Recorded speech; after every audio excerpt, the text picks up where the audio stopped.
बच्चों, नकारात्मक स्वतंत्रता के बारे में हम बात करते हैं। पहले ही मैंने बताया था आप लोगों को कि सकारात्मक और नकारात्मक। तो नकारात्मक स्वतंत्रता में व्यक्ति पर बंधनों का अभाव होता है। इसमें इसमें व्यक्ति पर बंधन नहीं होता, कोई दबाव नहीं होता, किसी भी बाहरी का कोई नियंत्रण नहीं होता है, कोई बंधन नहीं होता है। दूसरा है, इसमें है अपनी मर्जी के अनुसार कार्य कर सकता है और उस पर बाहरी प्रतिबंध नहीं लगा जाएंगे। वो यानी अपनी मर्जी के अनुसार काम कर सकता है, अपनी इच्छा के अनुसार करना है। ठीक है, आप अपनी मर्जी के मालिक होते हैं। जैसे आपका मन हुआ मूवी देखना है, आज हमको ये किताब पढ़नी है, आज हमको ये काम करना है, उस पर कोई प्रतिबंध नहीं लगा जा सकता है। तो आप अपनी मर्जी के अनुसार कार्य कर सकते हैं। ये होता है नकारात्मक स्वतंत्रता।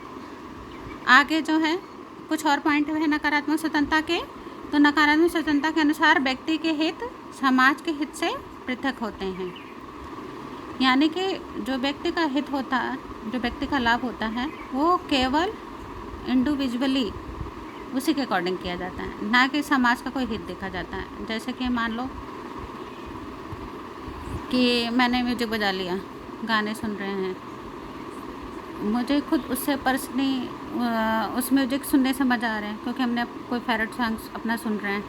अब क्या होता है, अब मुझे सिर्फ अपना हित देखना है, क्योंकि मुझे अपना हित देखना है, मुझे म्यूजिक सुनना है, मुझे समाज के हित से कोई मतलब।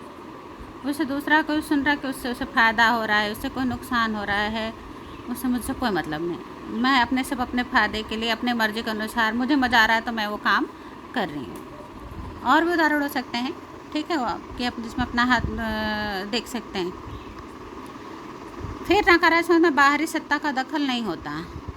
ठीक है, जैसे खेल का चयन, कपड़ों का चयन, कि भाई मुझे क्रिकेट खेलना पसंद है और भी कोई खेल खेलना पसंद है, और भी किसी का खेल पसंद है। कपड़ों का चयन, भाई कि जीन्स पहनना है, कि सूट पहनना है, कि साड़ी पहननी है, इस पे कोई बंधन नहीं होता। ये आ जाते हैं नकारात्मक में।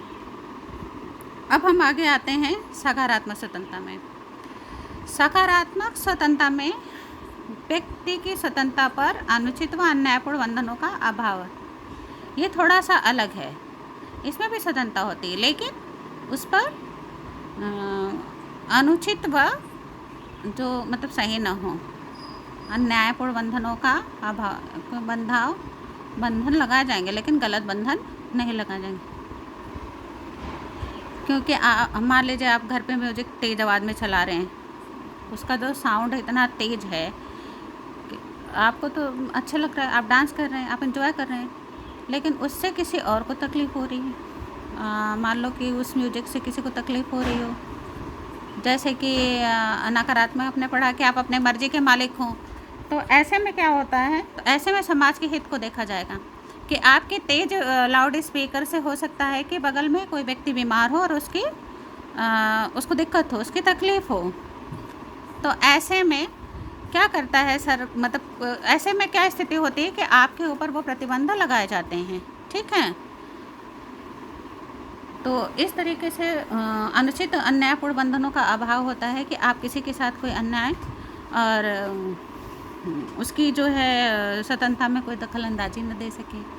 तो ऐसे में अन्यायपूर्ण बंधनों का होना आवश्यक है। दूसरा चीज़ क्या है बच्चों, दूसरा टॉपिक क्या है कि इसमें व्यक्ति के हित और समाज के हितों में कोई अंतर नहीं होता है।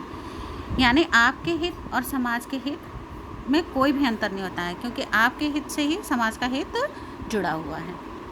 ठीक है, आगे की टॉपिक क्या है कि राज्य व्यक्ति की स्वतंत्रता पर अंकुश लगा सकता है। तो इस तरीके की बातें क्या होती है कि क्या तुम्हारे इस काम से किसी को तकलीफ़ तो नहीं हो रहा है, किसी को कोई परेशानी तो नहीं हो रही है। तो इसको हम कहते हैं सकारात्मक स्वतंत्रता। तो स्वतंत्रता तो है, लेकिन कुछ बंधन भी है। लेकिन वह बंधन किसके लिए है, किसी दूसरे के लिए, कि आप दूसरे की स्वतंत्रता का आप हनन नहीं कर रहे हैं। तो प्रतिबंध कौन लगाएगा, ये हमारा राज्य, हमारी सरकार। ठीक है, तो बच्चों ये तो चीज़ें समझ में ही आ रही उनके कारण। और व्यक्ति के हित और समाज के हित में मैंने पहले भी बताया कि कोई अंतर नहीं होता है। इसमें व्यक्ति के हित और समाज के हित में कोई अंतर नहीं होता।